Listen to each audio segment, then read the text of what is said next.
You guys, this is a tricky one. This really is tricky.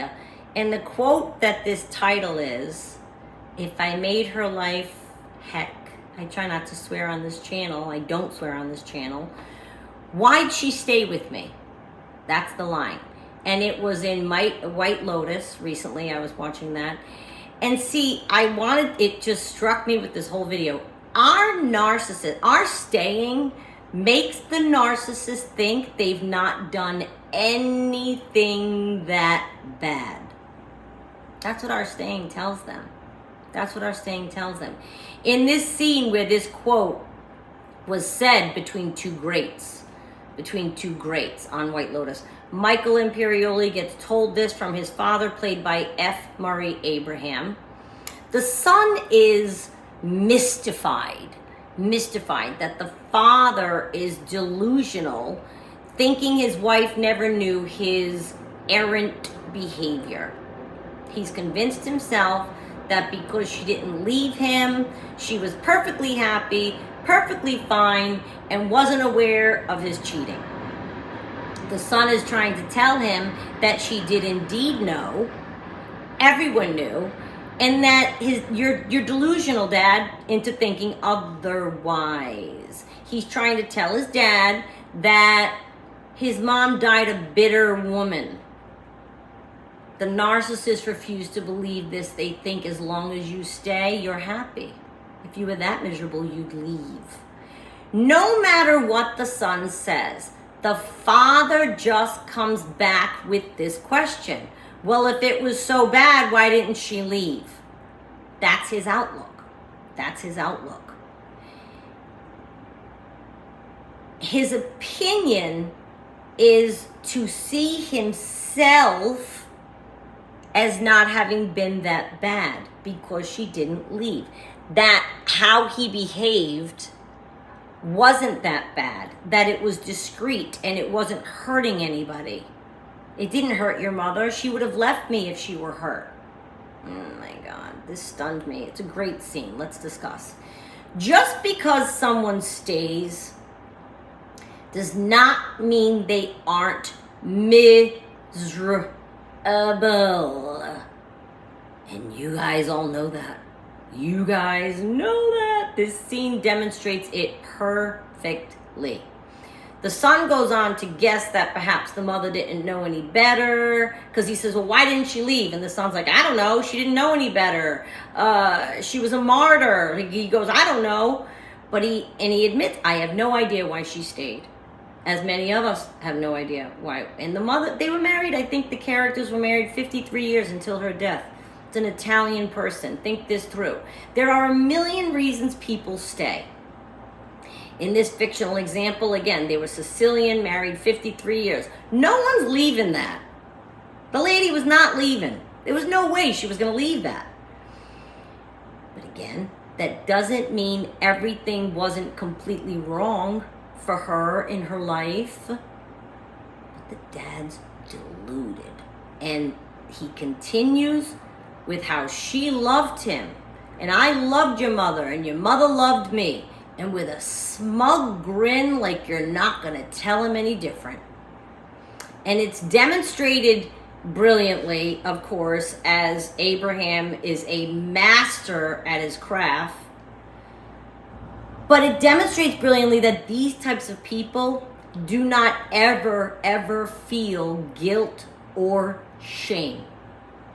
Zero regret in his voice, or even a glimmer of it on his face. He had like just the right amount of smirk. I'm telling you, F. Murray Abraham, come on, let's say it. He's a genius, right? He looked right at his son. Where do I look? Like as if you're Michael Imperioli. I loved her, and she loved me.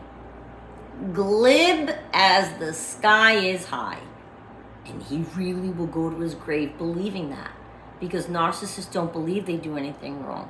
Narcissists feel entitled to behave the way they want. He's convinced himself his wife didn't know anything. Are you kidding me? Are you kidding me?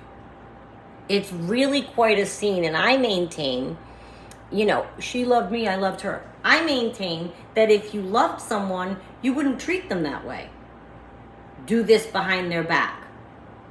The father convinces himself that you can in fact love, yet cheat, as long as you don't get caught. Can you imagine?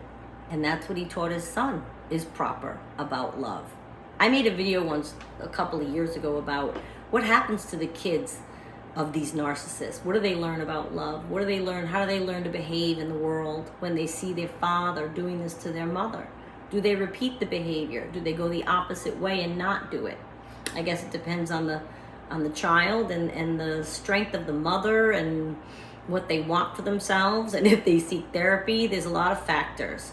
But this guy was so glib, and boom, this video came to mind. You guys, just because you're staying maybe, doesn't mean you're happy. Just because the new supply is staying doesn't mean they're happy, okay? It does not mean someone's happy. It does not mean someone's not full-on miserable. We've all stayed when we were full-on miserable, okay? That's where this father faltered. He literally tells the son, it is okay as long as you don't get caught. And he literally tells the son, I know I use literally twice in 30 seconds because I meant literally, because I think that's one of the most overused words in our English language today. But he tells the son right out, that's where you faltered. You got caught. You weren't careful enough. That's what he tells him, not that he shouldn't have done it. It's never, oh, you should have learned from my mistakes. I wronged your mother. I shouldn't have. She was a wonderful woman. I have regret. Oh, no, no, no, no, no. It's you made a mistake because you got caught. Can you imagine? Can you imagine? Oh my God, oh my God, oh my God. He didn't do it secretly enough. And the son tries to tell the dad, he's trying to inform him that you weren't as discreet as you think, Dad. Sometimes people don't leave. They might be in the HE double hockey sticks. They might be completely in heck. They might be completely in it every day, every night for 40 years. In this case, 53 years. You think that nice Sicilian woman that bore him children and kept his home. And this can be a real example. I have them in my audience. 40 years married. You think they were happy the whole time? You think they didn't know? You think they deserved it? None of that. But it's not evidence that the behavior wasn't ill that was bestowed upon them. And this is the danger. We're in fact enabling the narcissist to misbehave, aren't we? By staying. My behavior of keeping on told him it was okay for him to do that. So what did he do? He kept doing it. It's not like having a fight, screaming, oh, they're going to stop. Did you leave? And I'm not telling you to leave. That's not what this is. But the fact that I didn't, they'll never stop. The only reason his behavior stopped is I discarded him. Had I not discarded him and told him you're no longer welcome to call me, you're no longer welcome to come through town and knock on my door, you're no longer welcome, I don't ever want to speak. And I nailed the coffin with a few actions, knew I would never hear from him again once I did certain things, like reach out to his new supply. That was, I'm sure, not looked favorably upon to him. But I did that on purpose. I was like, no, I need some nails in this coffin. I don't ever want to hear from this cat again. But the thing is, just because I had stayed for the back and forth, that wasn't evidence that I was happy. It was evidence to him that I was happy enough. It's evidence to the narcissist that you're all right. You're not leaving. You fought with me, but they'll deal with it. You fought with me, but I can handle it. I'm going to go do it again, and we'll have another fight, but you won't leave. I'm going to go cheat, and then we'll have another fight, but you won't leave. I'm going to cheat. We're going to have another 6-hour talk, but you won't leave. Once I discarded him and made it known that that was done, that's when it was over. If I hadn't done that and nailed it with the coffin, that cat would still be coming by. He'd still be sending me messages, hit emails. You know what I mean? Unless you end it, they're going to keep you on the bench for as long as they can. They like to have their bench warmers lined up. Should they get into a fight with new supply and they need to call on someone to have their ego inflated. Right? It was an unbelievable scene. It was very poignant between two of my favorites. They're both each of my favorites.